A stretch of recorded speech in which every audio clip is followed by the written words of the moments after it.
Collin Morikawa is cooking some shit up, okay? He is either winning the Open next week or he is emceeing by a trillion.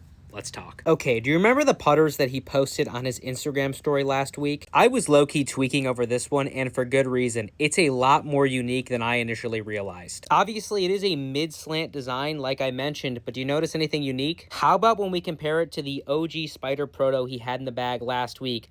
There is a pretty decent size offset difference between these two putters. Now, I think this one is a full shaft. It's just hard to tell because of the angle, but this new one has probably at least a quarter shaft of offset more. More offset usually closes face to path, so this new one's probably going to travel a little bit more shut. But if you thought that was the only difference I was going to notice, you forget who you're following. As you can see, we ran some lines through the shaft axis, and this is showing us a pretty decent sized toe hang difference as well. The new one is a lot closer to face balance, and this old one has a decent amount of toe hang. As per usual, Golf WRX killing it with the content. They had some videos of Collin putting in work with this new putter, so I think there's a decent chance it goes into play. And what makes this new one very significant to me is the fact that both of his major championship wins came with a TP Juno long neck, which has a very similar toe hang profile. Oh, you thought that was going to be the only switch?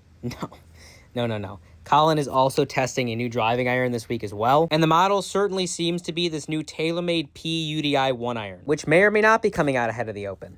I couldn't tell you. And while I don't have the greatest eyes on the planet, I want to say it is shafted with a graphite design Tour AD DI 105X. So this thing is a stinger machine. But that still isn't the biggest change for Collin this week. He is now gaming a full set of TaylorMade P7 CB irons. Now, normally he plays P7 30s in the 7 iron through pitching wedge and then the CBs in the 4, 5, and 6. But if you remember, he also did this en route to winning the 2021 Open Championship as well. He swapped out his 730s in the short irons for a full set of P7 MCs because they had less bounce and thus they were better in the firmer turf conditions. Here's how those soles stack up, by the way. P730, P7MC. I'm not exactly sure what he's referring to, if it's the width, the angle, or the amount of camber. He also put this strategy into play last year as well, playing a full set of the P7 CBs at the 2024 Open. Nonetheless, this is going to be a very intriguing story to follow when he actually ends up playing at the Open, but I hope he figures it out. I'm kind of curious to hear what you guys are thinking about this. Let me know.